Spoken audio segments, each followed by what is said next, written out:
Good morning, everybody. Today, we are here again with Chris, our friend from Germany that's up for vacation. And he's staying with us for a little while. And he has horses of his own.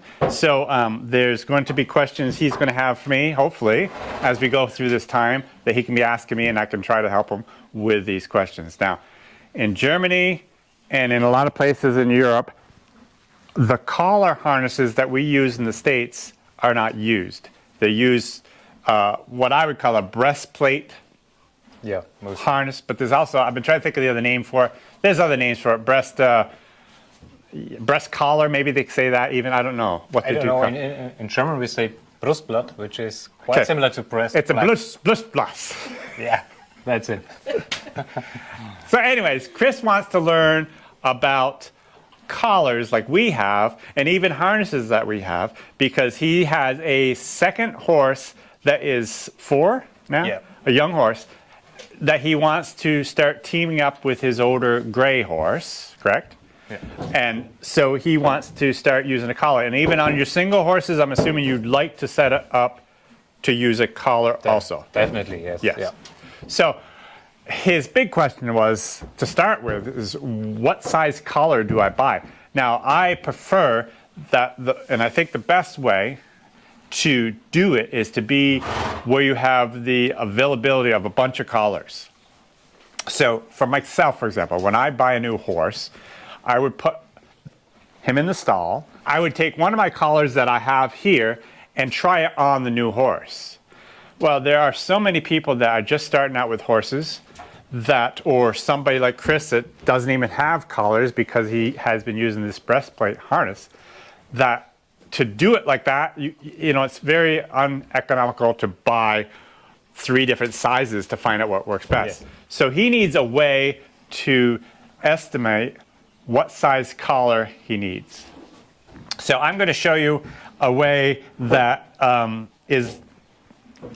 it's a way to do it. It's not maybe not the most accurate way, but it will work, at least to get an idea.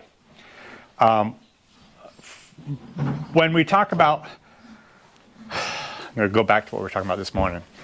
When we talk about collars, people are always very concerned about the size of the collar on their horse, and they should be. But I think sometimes we go to too much extremes of what exactly the collar size should be on a horse. I say that, and I'm going to hopefully show you in a few minutes, all 3 of my horses and the different size collars on them and how it looks on their necks. And every one is different. Yeah. So I think sometimes we put too much emphasis on the right size collar and not enough emphasis on actually working their horse.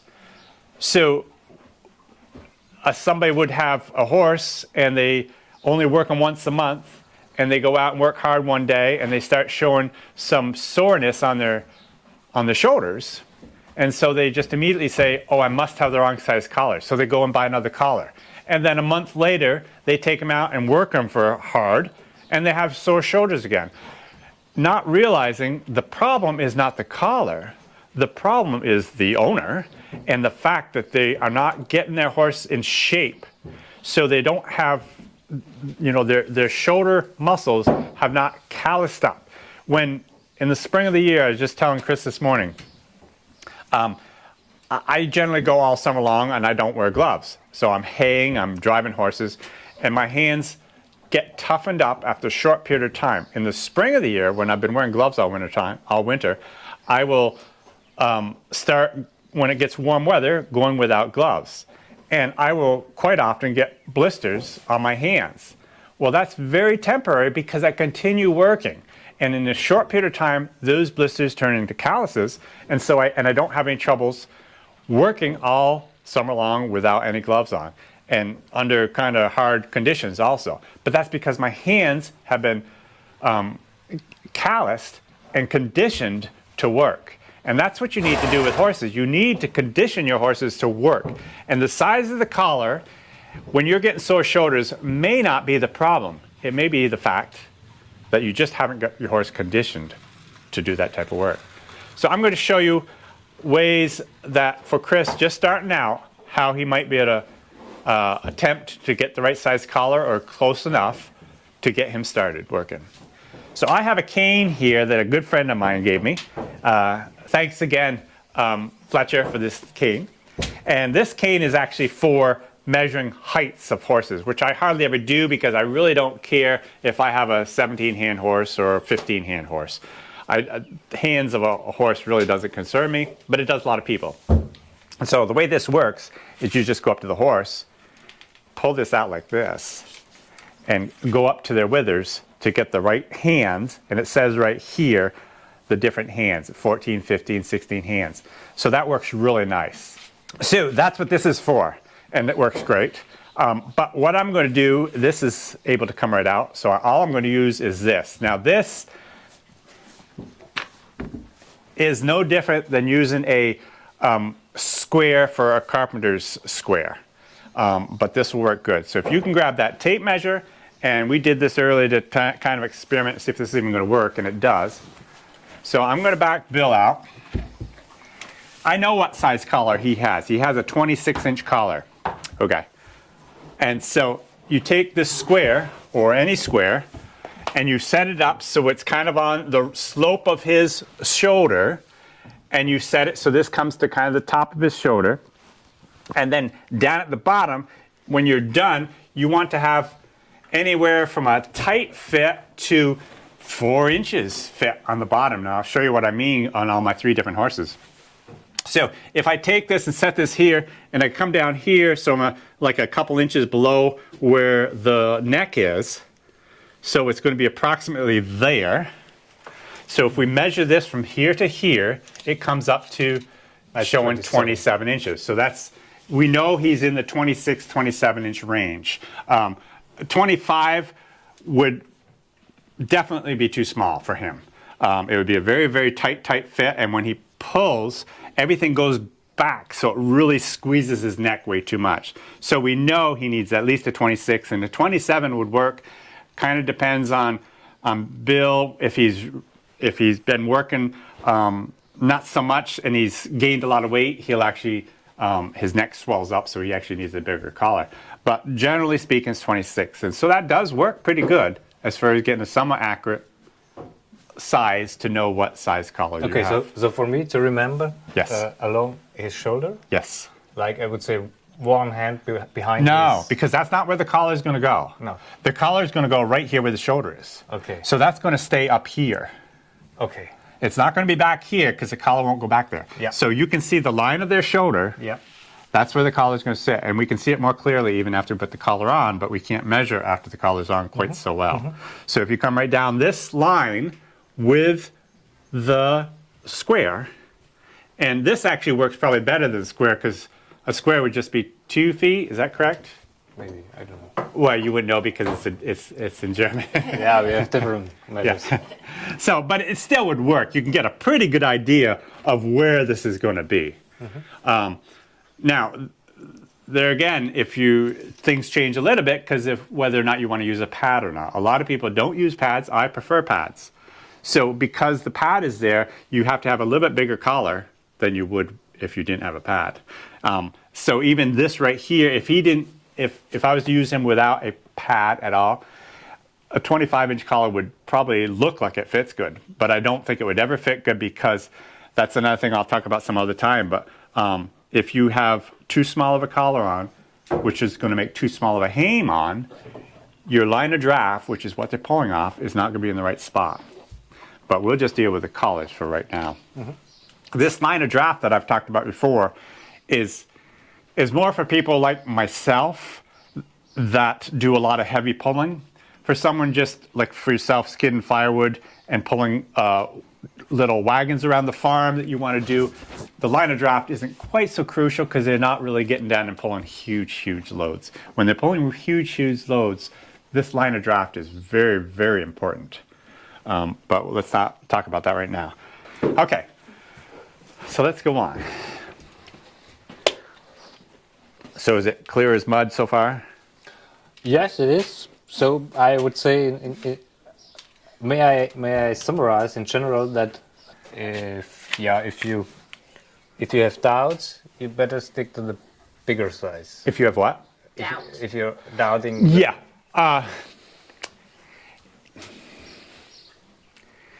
Yes and no. Yeah, I would say probably a little bit.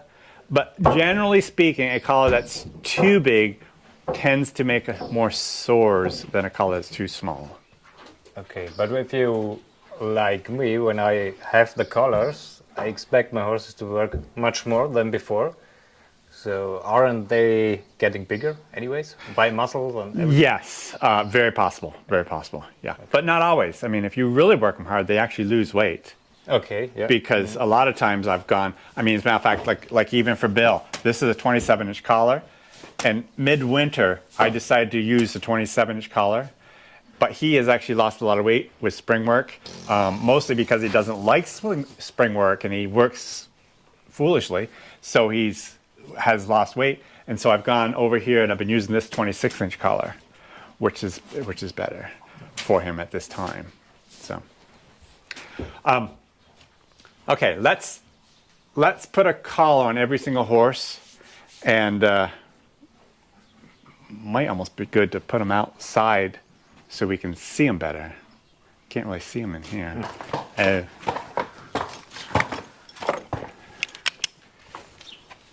Okay, so now I want to put Bill's collar on, just so you guys can see, and I want to go with all three of my horses so you can see the difference. Mostly in the bottom, next at the neck, where that collar, how big that is on that horse.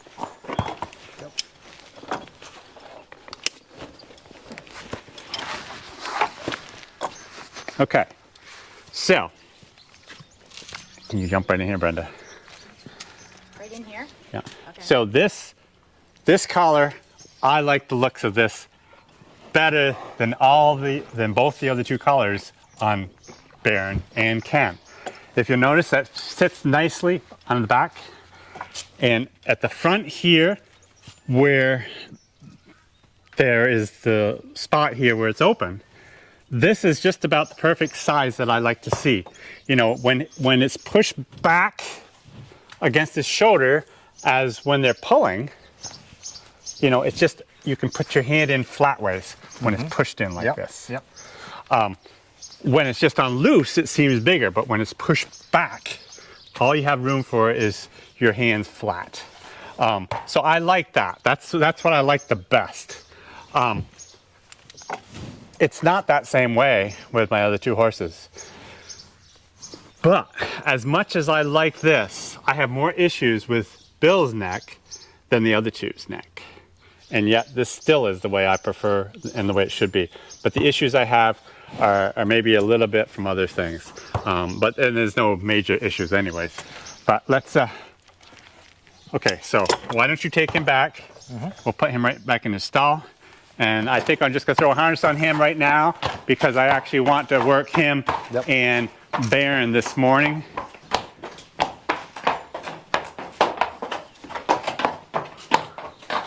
Get him. Why don't you hitch him? And I will be taking, go ahead, you harness him right up, just so you can get the hang of the harnesses better. And I'm going to take Ken right outside. So the britchin is always right here. Yeah. So, Brandon, I think maybe we will do this so he can. This is for I put on my shoulder? Yes, this is always goes here. It's the last thing that come on. And it's the same with the harness. Yes, so yes, that goes on the shoulders. And then I grab here. Low enough so you can have good control of it. Usually it's right here, right at the rings, I mean. That's usually about the right spot for me anyways. It might be a little bit different for each person. So then the hand goes high on your right arm and throw right on. And throw the hames in front of the collar. Ah, in front. Okay, yeah. That way it stays in place better as you're walking back and putting the rest on top.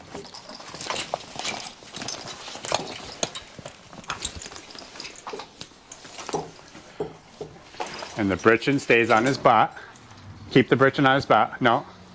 No, remember to keep the britchin way up there until you get the hames hitched. Yeah. After the hames are hitched, then you come back and slide Otherwise, off. it's Otherwise, it's more apt to slide off. Yep. And that's another reason why you have the hames in front of the collar. If you make a mistake or if this slides down, it's still generally going to stay in place. If you had that on the back, the whole thing would kind of slide backwards. Okay. So now you just position that in the grooves, and remember the stool there. If you need to step up, it makes it a lot easier.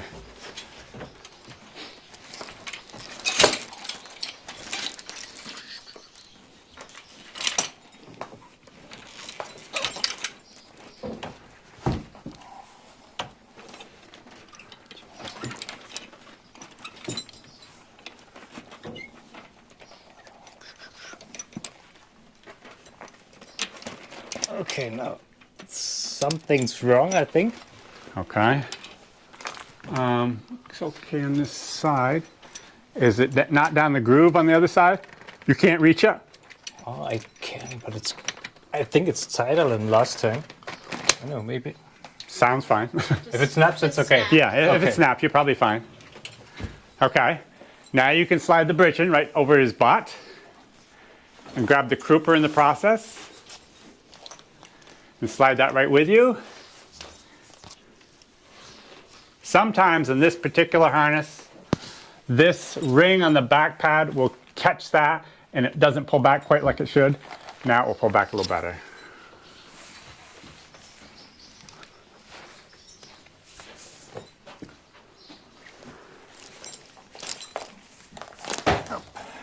Well, that back pad stays.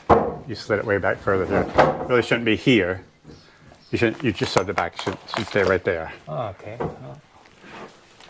A lot of times, and you should be fine just the way you are, but what I like to do is grab both sides like right here, and then pull it back like that. And then it should go right into place. So you put the crooper underneath the tail and hitch that up. It's another quite warm day today. We're supposed to get rain this afternoon. So I don't have any hay down, which is great. We got everything baled up last night. But I want to hitch up Baron and Bill today and just hitch them on the scoot and just give them some exercise. So I'll just go around the field with them here in a little while afterwards when we're done. So now just hitch the belly girth and you will be done. We were talking earlier today about the different harnesses, this being a D-ring harness that I have, and his harness are the breastplate type of harness. And he was saying how your harnesses are very sloppy. Yes. And I was saying how so often with Western style harnesses, which a lot of people in the States have, that tends to be kind of in my opinion, kind of a sloppy fit. Whereas these D-ring harnesses are very snug. You know, everything's, this britchin, even sitting here empty, it's fairly snug. You know, I can easily get my hand behind it, but it's snug. It's not going to be flopping all over the place. It stays pretty well where I set it. Any questions on that? Not so far. Okay. Let's take Ken out, and you can grab Ken's collar, and I'll show the difference between his and Bill's. Get up.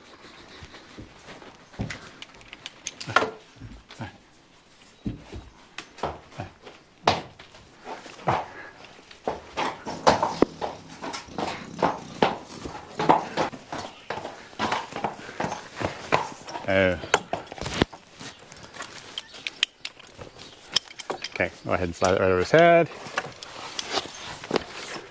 Okay, so I want to show Chris and you guys the difference between Bill and his collar and Ken and his collar. Now, a lot of people would say this collar is way too big.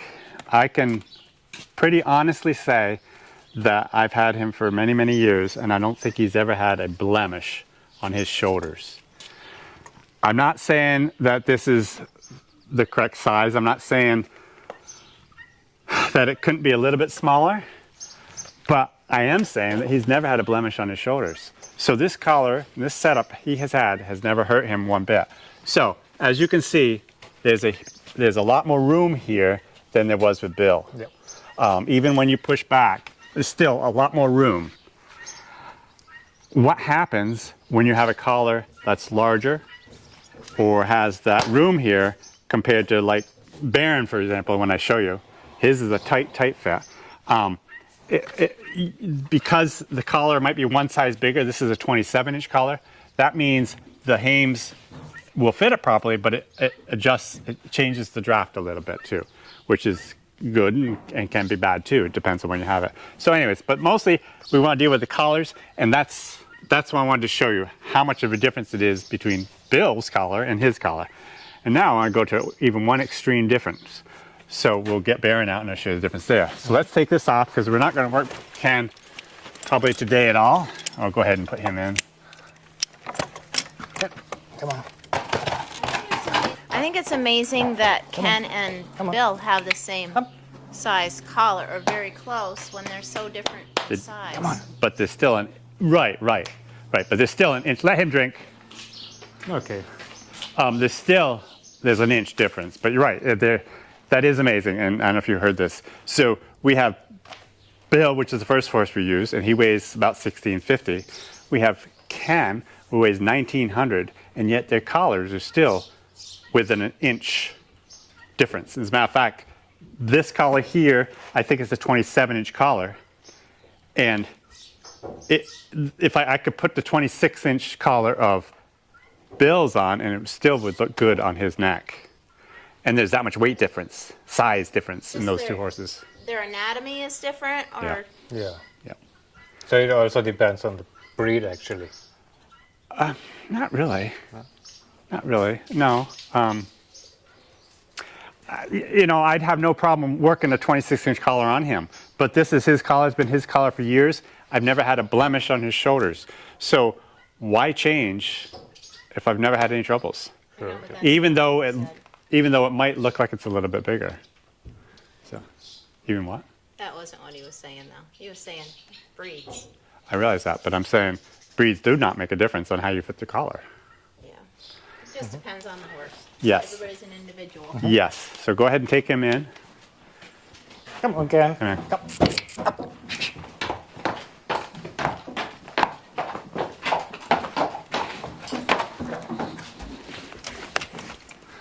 Okay, I will take Baron outside if you can bring his collar.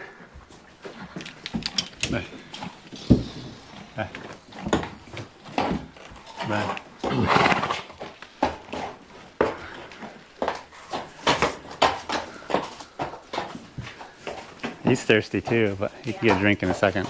It's, like I said, it's still quite hot out. And it's still just mid-morning. He's a little sweaty being in the barn. Yep. Okay, let me get this. Here.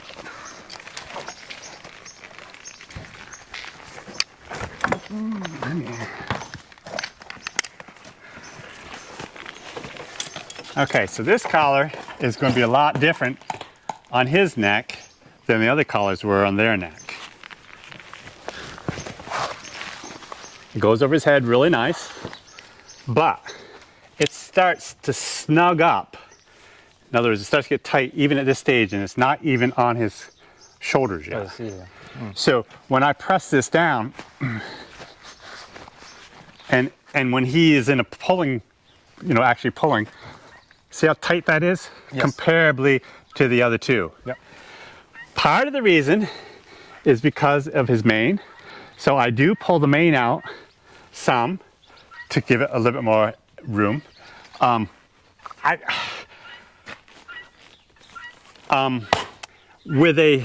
With a young horse that has never been worked, the toughening up his shoulders is so important. Now, I've been working him for like 4 months. Why don't you jump over here so you don't get stepped on here. I've been working him for like 4 months fairly hard, and he has not had a single blemish on his shoulders. That is why a lot of people think, and I don't disagree, that especially with a young horse, a tighter collar is actually better. I see. Mm-hmm. I think it has some to do with the fact with a tighter collar, there's no With a loose collar, there's going to be more slop in it, and that movement would irritate a shoulder. And so being a tight collar like this, it has worked really good. I am hesitant to change that collar in any way at this stage because he's doing so good with it. I am certain that within a year, he'll have to go with a 27-inch collar, which would be the same size collar that Ken has. And I'm pretty certain that that collar is going to fit him tighter than Ken's collar fits him. Even though he won't weigh as much, he has a stud neck, so he'll always have this bigger neck, and so he's going to need a bigger collar than a gelding. Yep. But this collar works really good. Now there's other collars, other things about collars. You have your half Sweeney collars, you have your full Sweeney collars. There's one other thing in there, I can't even think of what it is, but it doesn't matter. Generally speaking, most everybody just uses a half Sweeney collar. So, you know, if somebody wanted to know what to buy for their first collar, even without looking at the horse, I'd say probably just a half Sweeney collar. I would bet the horses that are working nowadays, 90% of them at least, it's a half Sweeney collar. The full Sweeney is for situations like a stud neck, but even then, I don't use anything other than just a half Sweeney. I'm not saying I wouldn't. I'm not saying it wouldn't be wiser too, but that's what I've always just used. And I've worked studs a fair amount, and I've never had anything other than just a regular half Sweeney on. My horses, even though I've been haying, and my horses have been working very little, they got a lot of energy. He has to get out and get to work today, and so we will get him harnessed up and we'll go and do that. But what have you got for questions? Was this what's the word? Educational for you to see the difference in all three of these horses. There's quite a difference in the way their collars look on their shoulders. I'm hoping that helps you and doesn't hurt you in your thinking of how to get the right size collar for your horse. Yeah, I think. Yeah, let's just step out of his way so we can swing. I would say, yeah, I took it probably too seriously before. I think a lot of people do. Yeah. I think a lot of people do. They're so concerned about getting the right size collar, and it's important. But in the learning early stages of what you're doing, you know, you're not going to be pulling big, huge trees like I do for some time to come. So don't worry so much about a perfect fitting collar.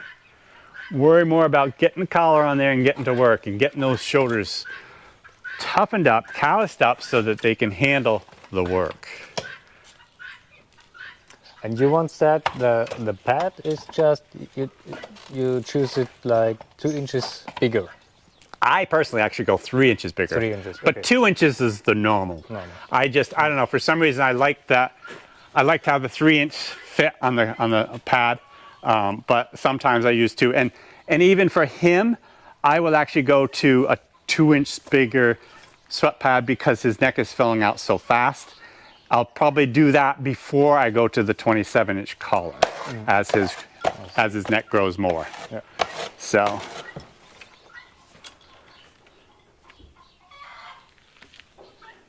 Just trying to think of what else might be important to you or to somebody else in the process. So maybe, I don't know if it's a good idea. Tell me. If we put on another color, which you would say definitely does not fit. You mean for today? Yeah. No, just now. Yeah. To go grab Ken's color. see the difference. And see the difference. Yeah, yes. okay. That'd be interesting.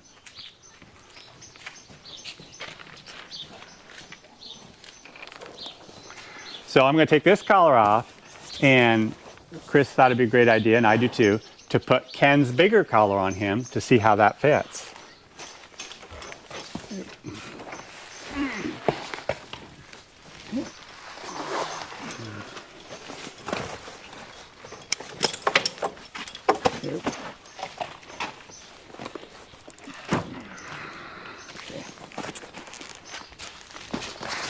And that collar, look at that. Look at that. Look how huge that looks in comparison. Yep. And Somebody can put their hand in there. yeah, I put my hand in this way. But you know, that's not that much different than the way it was looking on Ken. But there is quite a difference. And you know, to tell you the truth, this possibly could be a 28-inch collar. I'm not sure. In a lot of ways, that would almost make more sense because that's quite a big gap compared to that 26. And I know the other one is a 26. So that could possibly be 28-inch. And see the slop in that? Yes. You know, he could easily get sore with that collar. I think that's You can see that. the huge difference here. Yeah. The rubbing back and forth. Yeah. But yet, I can imagine him within a year or two needing a collar that big because his neck is growing so much. Yep. Yeah. So, yeah, I mean, there's a good way to look at it by swapping collars. That's why whenever you have the availability of a bunch of collars to try, Yeah. it really works good. I mean, you can measure it and say it's such and such, and it may work fine for you, but there's no, I mean, I do believe that trying collars on is the best way if you possibly could, but most people, a lot of people cannot do that. So by going with a square, you can get a pretty good idea. Okay, I think we'll call it quits on this video. I hope you guys enjoyed, and I hope Chris learned a few things, and maybe you guys learned some things too. And I would say my ending note would be, don't worry quite so much about the size of your collar and the fit of your collar. Worry about getting your horse to work. And as you work them, you'll learn more, you'll realize what the horse works best in, and you'll get the right size collar that to work with you. So, okay, see ya. Bye.